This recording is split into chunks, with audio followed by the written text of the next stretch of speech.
la Seconde Guerre mondiale, Israël le fait depuis 76 ans et 119 jours en Palestine. Israël a transformé Gaza en une prison à ciel ouvert. Israël a transformé Gaza en un camp de concentration. Israël pratique toutes les méthodes de brutalité, toutes les formes de barbarie et de mépris des droits humains en Palestine. 76 ans et 119 jours d'occupation et d'humiliation. 79 ans et 119 jours de colonisation et d'expulsion. 76 ans et 119 jours d'apartheid. 76 ans et 119 jours d'emprisonnement arbitraire et de meurtre d'hommes, de femmes et d'enfants de tout âge.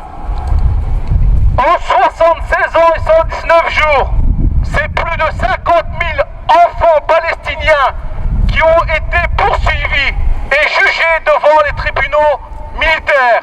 Ils ont été emprisonnés, ils ont été affamés, ils ont été maltraités, ils ont été torturés dans les prisons israéliennes. Je vous parle d'enfants qui parfois avaient 12 ans. 12 ans au moment de leur arrestation.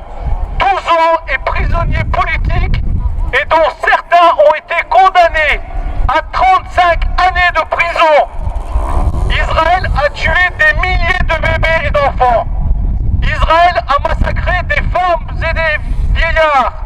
Israël a détruit les écoles et les lieux de culte. Israël a bétonné les puits et privé d'eau. Israël a coupé l'électricité. Israël a détruit les hôpitaux et privé de soins. Israël a rasé des quartiers entiers. Israël a bombardé les camps de réfugiés dans lesquels il a déplacé plus de 2 millions de civils innocents et d'enfants. Il les a condamnés aux pénuries, à la famine, à la déshydratation,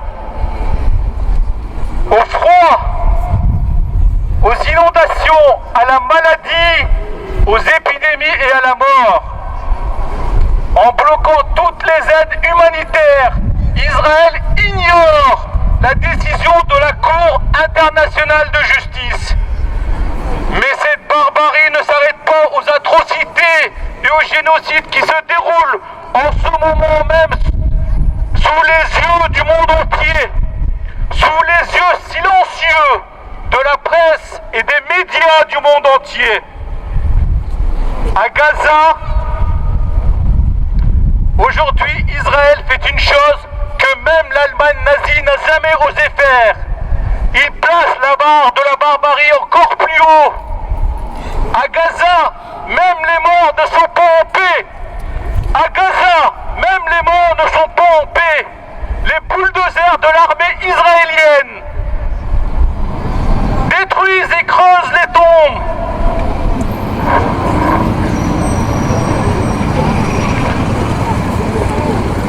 Ils détruisent et creusent les tombes. Ils exhument les morts. Ils piétinent les cadavres. Empêchent leur enlèvement. Et laissent les chiens errants de Gaza les manger. Salaud! Salaud! En s'attaquant aux cadavres, Israël montre au monde entier qu'il ne connaît aucune limite dans l'abjection, qu'il ne reconnaît aux Palestiniens aucun droit, ni celui de vivre, ni celui de mourir, ni même celui d'être enterré en Palestine. Qu'est-ce qui est plus douloureux? Le meurtre d'un enfant innocent ou celui de le voir déterré, en plus offert aux chiens errants par cette armée qui se dit la plus morale au monde et qui ne connaît aucune limite dans les atrocités?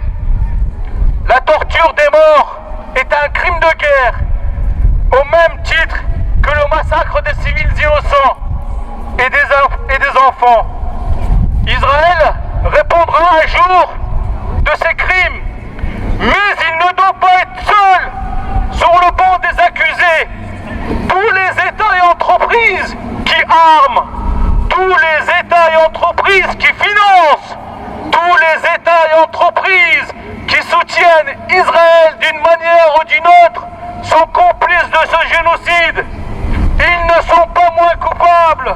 Ils doivent être également jugés à la Cour internationale de justice et leurs représentants, comme ceux d'Israël, jugés devant la Cour pénale internationale pour crimes de guerre et génocide. Nous ne laisserons pas Palestine mourir. Nous sommes la voix des opprimés. La vérité triomphera.